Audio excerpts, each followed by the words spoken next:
የኢትዮጵያ መንግስት ከህወሓት ጋር ድርድር እንዳልጀመረ ጠቅላይ ሚኒስትር አብይ አህመድ ዛሬ ፓርላማ ላይ ተናገሩ። ያ ማለት ግን ወደፊት ድርድር አይኖርም ማለት እንዳልሆነ አብይ ገልጸዋል።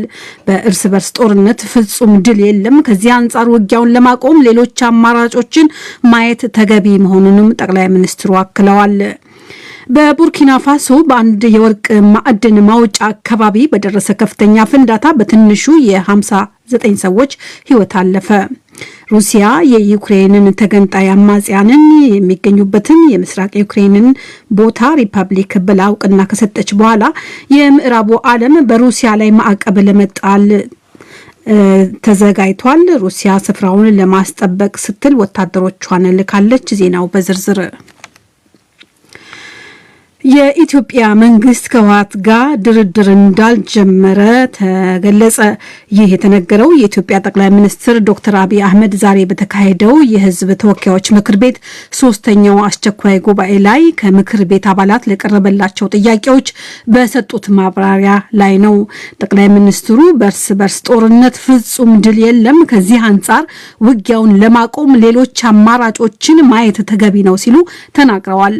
አብይ የሰላም አማራጭ ካለ ከህወሓት ጋር ድርድር ማድረግ ክፋት የለውም፣ ነገር ግን እስካሁን ከህወሓት ጋር የተደረገ ድርድር የለም ብለዋል። ያ ማለት ግን ወደፊት ድርድር አይኖርም ማለት እንዳልሆነም አክለዋል።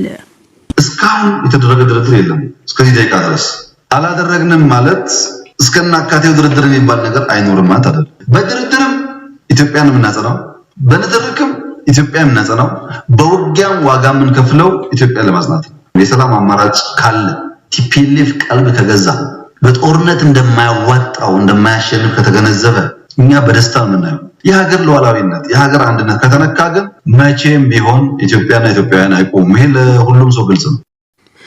ጠቅላይ ሚኒስትር አብይ አህመድ ይህንን ይበሉ እንጂ በቅርቡ የህወሓት ሊቀመንበር ዶክተር ደብረጽዮን ገብረ ሚካኤልና የተባበሩት መንግስታት ድርጅት ምክትል ጸሐፊ ከኢትዮጵያ መንግስት ጋር በተዘዋዋሪ መንገድ ድርድር እየተካሄደ መሆኑን መግለጻቸው ይታወቃል። በአፍሪካ ህብረት የአፍሪካ ቀንድ ተወካይ ኦሉሴጉን ኦባሳንጆ በኩልም ሁለት ተፋላሚ ኃይሎች ችግሩን በሰላም እንዲፈቱ ለማደራደር የሽምግልና ስራ ተጀምሮ እንደነበርም የሚታወስ ነው። ኢትዮጵያ ከታችኛው የአባይ ወንዝ ተፋሰስ ሀገራት ስምምነት ውጪ በአባይ ወንዝ ላይ የገነባች ባለችው አጨቃጫቂ ግድብ ላይ ኃይል ማመንጨት መጀመሯ የአንድ ወገን እርምጃ የዓለም አቀፍ ቃል ኪዳኖችን የጣሰ ስትል ሱዳን ወቀሰች። የታላቁን የኢትዮጵያ ህዳሴ ግድብ ግንባታና ውሃ ሞላል በሚመለከት ኢትዮጵያ እስካሁን የፈጸመችው ሁሉም እርምጃ የተናጠል ነው ሲሉ የሱዳን ተደራዳሪ ቡድን ቃል አቀባይ ኦማር ካሚል ትናንት በሰጡት መግለጫ አስታውቀዋል። ኦማር ካሚል የኢትዮጵያ እርምጃ የገባችውን መሰረታዊ ዓለም አቀፍ ቃል ኪዳን የጣሰ ነው ሲሉም ኮንነዋል።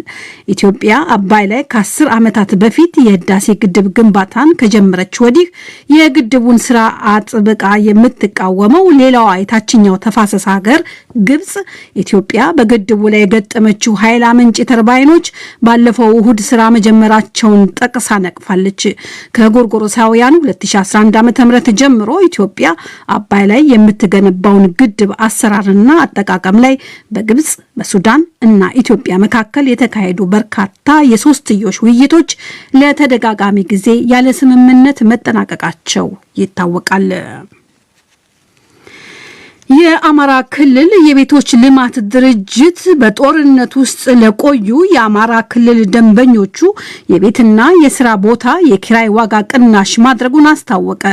የድርጅቱ ዋና ስራ አስኪያጅ አቶ አበረ ሙጬ ለዶቼ ቬለ እንዳመለከቱት ምስራቅ አማራ በነበረው ጦርነት ምክንያት ተከራይ የድርጅቱ ደንበኞች ስራ ሳይሰሩ በመቆየታቸውና ብዙዎቹም ከአካባቢያቸው ተፈናቅለው ስለነበረ የድርጅቱ ስራ አመራር ቦርድ በወሰነው መሰረት እስከ 4 ወር የሚደርስ ከኪራይ ግብር ነፃ አድርጓቸዋል። የተወሰነ ውሳኔ ተይዘው የቆዩበትን ከተሞች ተይዘው የቆዩበትን ጊዜ ግምት ውስጥ በማስገባት የተወሰነው ደሴና ኮምቦልቻ ካራቆሬ የምንላቸው ከተሞች ላይ ነጋዴው ማህበረሰብ የአንድ ወር የኪራይ ነፃ እንዲሆኑ ውሳኔ ተወስኗል። በሌላ መንገድ ለረጅም ጊዜ ተይዘው የቆዩ ሰቆጣና ወልዲያ ከተሞቻችን እዛ አካባቢ ያለው ማህበረሰብ ትንሽ ስነልቦናውን በተጎዳና ለረጅም ጊዜም ተይዞ የቆየ በመሆኑ የንግድም ሆነ የመኖሪያ ቤት ደንበኞቻችን ተከራዮቻችን ለአራት ወር ያህል ኪራይ ነፃ እንዲሆኑ ውሳኔ ተወስኗል። አንድ የደሴ ከተማ ደንበኛ ለዶይቼ ቬለ እንደገለጹት ደግሞ ህብረተሰቡ በጦርነቱ በከፍተኛ ሁኔታ መጎዳቱን ጠቁመው መንግስት ሌሎችንም ድጋፎች ማድረግ እንደሚኖርበት ተናግረዋል። ሆኖም ለነዋሪዎች የሚገቡ ቃሎች ከሚዲያ ባለፈ ተግባራዊ እንዲሆኑ ጠይቀዋል። የፎታ ጊዜ ሊኖር ይችላል ብዬ ገምቼ ጠይቄያቸው ነበርና አጋጣሚ የፎታ ጊዜ እንደሌለ ነው የነገሩኝ። እኔም ብዙ አላጠበቅኩም። እንደ ሀገር የመጣ ነው ብዬ መፍትሄም ካለ እንደ ሀገር ይሆናል በሚል አላጠበቅኩም። ግን ክፍያ እየከፈልን የቀረልን የለም እስካሁን። እንግዲህ አዲስ ውስጥ ነው የሚያሳውቁን ካለ ተጠቃሚ እኮ በጣም የተጎዳ ተጠቃሚ ነው። በሞራል ተጎድተዋል፣ በኢኮኖሚ ተጎድተዋል። እንኳን እቺ ቀርቶ ሌላም ድጋፍ ሊሰጠው ይገባ ነበር። ተጠቃሚ ግን የምትሰማው ዝም ብሎ በሚዲያ ከማውራት ያለፈ ለህብረተሰቡ ጠብ ያለ ነገር ምንም ነገር አታይም።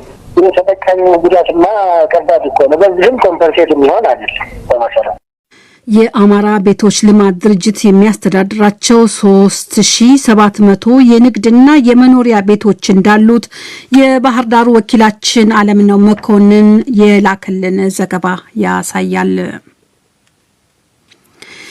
ቻይና ለአፍሪካ ቀንድ ልዩ መልእክተኛ ሾመች። የቻይና ውጭ ጉዳይ ሚኒስትርን ጠቅሶ ሮይተርስ ዛሬ እንደዘገበው ሁቢንግ በአሁኑ ጊዜ የኢትዮጵያ የኤርትራና የሶማሊያ ሀገራትን ጨምሮ በአፍሪካ ቀንድ የቻይና ልዩ መልእክተኛ ሆነው ተሾመዋል። ሁ ከዚህ ቀደም በፓፑዋ ኒው ጊኒ የቻይና አምባሳደር ሆነው አገልግለዋል። በቻይና የውጭ ጉዳይ ሚኒስቴር ውስጥ ሲያገለግሉ ስለ አፍሪካና አሜሪካ ልምድ ማካበታቸውም ተነግሮላቸዋል። ዛሬ ቻይና ቤጂንግ የሚገኘው የውጭ ጉዳይ ሚኒስትር በሰጠው መግለጫ አዲስ ተሿሚው የቻይና አፍሪካ ቀንድ ልዩ መልእክተኛ አካባቢው ላይ የቻይናን ሰላማዊ የልማት እቅድ ያስተዋውቃሉ። ቻይና የአፍሪካ ቀንድ አካባቢ ሀገራትን የሚረዳ የልማትና የብልጽግና እቅድ እንዲሁም በአካባቢው ዘላቂ መረጋጋት እንዲሰፍን ትሰራለች ሲል የቻይና የውጭ ጉዳይ ሚኒስትር በመግለጫው ይፋ አድርጓል። የቻይና የውጭ ጉዳይ ሚኒስትር ዋንግ ዩ ባለፈው ጥር ወር በምስራቅ አፍሪካ ጉብኝታቸው ሀገራቸው የአፍሪካ ቀንድ ልዩ መልእክተኛ እንደምትሾም ፍንጭ ሰጥተው ነበር። ቻይና በአፍሪካ ቀንድ በጅቡቲ የባህር ኃይል ማዕከልን መገንባት እንዲሁም ቁልፍ ዓለም አቀፍ የመርከብ መስመር መዘርጋትን ትፈልጋለች። በሌላ በኩል ለባህር ወደብ አልባዋ ኢትዮጵያ ቻይና ከፍተኛ ብድር መስጠቷን ሮይተርስ ዛሬ ዘግቧል። በቡርኪና ፋሶ ባንድ የወርቅ ማዕድን ማውጫ አካባቢ በደረሰ ኃይለኛ ፍንዳታ በትንሹ የ59 ሰዎች ሕይወት ጠፋ። በአደጋው ከ100 የሚበልጡ ሰዎች ከባድና ቀላል ጉዳት ደርሶባቸዋል። ከሟቾችና ከተጎጂዎች መካከል ህፃናትና ሴቶች እንደሚገኙበትም ከስፍራው የሚወጡ ምስሎች ያሳያሉ። በደቡባዊ ቡርኪና ፋሶ በጋዋዋ ከተማ አቅራቢያ የደረሰው ፍንዳታ መንስኤ እስካሁን አልታወቀም። የቡርኪና ፋሶ ባለስልጣናት ፍንዳታው የተከሰተው የወርቅ ማዕድን ማጠቢያ ቦታ ላይ በሚገኙ ኬሚካሎች ምክንያት ነው ብለው እንደሚጠረጥሩ ተገልጿል። ባለፈው ጥር ወር በጋና በሚገኝ አንድ የወርቅ ማምረቻ ቦታ ላይ በደረሰ ተመሳሳይ ፍንዳታ 17 ሰዎች ሲሞቱ 59 መቁሰላቸው የሚታወስ ነው። ቡርኪና ፋሶና ጋና በአፍሪካ ከፍተኛ የወርቅ አምራች ሀገራት ናቸው። ጀርመን ከሩሲያ ወደ ጀርመን ለተዘረጋው ኖርድ ስትሪም 2 ለተባለው የጋዝ ማስተላለፊያ ቧንቧ ስራ እውቅና የሚሰጥበት ሂደትን ማስቆሟን አስታወቀች። የጀርመን መራሄ መንግስት ኦላፍ ሾልስ ዛሬ በርሊን ውስጥ ለጋዜጠኞች በሰጡት መግለጫ ይህ የተደረገው ሩሲያ በዩክሬን ላይ ለወሰደችው እርምጃ አጸፋ ነው። ሾልስ እንዳሉት ሂደቱ ቆመ ማለት የኖርድ ስትሪም 2 ስራ አይጀምርም። ይህ የጀርመን እርምጃ የተሰማው የሩሲያ ፕሬዝዳንት ቭላዲሚር ፑቲን በምስራቅ ዩክሬን ውስጥ ተገንጥለው ለሚገኙ የዩክሬን አማጽያን የክልል እውቅና መስጠታቸውን ተከትሎ ነው። ፕሬዝዳንት ፑቲን የሩሲያ ወታደሮች በምስራቃዊ ዩክሬን በዶኔትስክና በሉሃንስክ ክልሎች የሰላም ማስከበር ሚናቸውን እንዲወጡም አዘዋል። ምዕራቡ ዓለም ህዝባዊ ሪፐብሊክ ሲሉ ፑቲን ለዩክሬን አማጽያን እውቅና መስጠታቸውን ክፉኛ አውግዘዋል። በሩሲያ የሚደገፉትና ለራሳቸው ነጻነታቸውን ያወጁት የዶኔትስክና የሉሃንስክ አማጽያን ከጎርጎሮሳውያኑ 2014 ጀምሮ ከዩክሬን መንግስት ጦር ጋር ሲዋጉ ነበረ። የተባበሩት መንግስታት ድርጅት የጸጥታው ምክር ቤት ባደረገው የአስቸኳይ ጊዜ ስብሰባ ሩሲያ ወታደሮቿን ወደ ዩክሬን ምስራቃዊ ክፍል በመላክ ላይ ነች በማለት ክፉኛ ኮንኗል።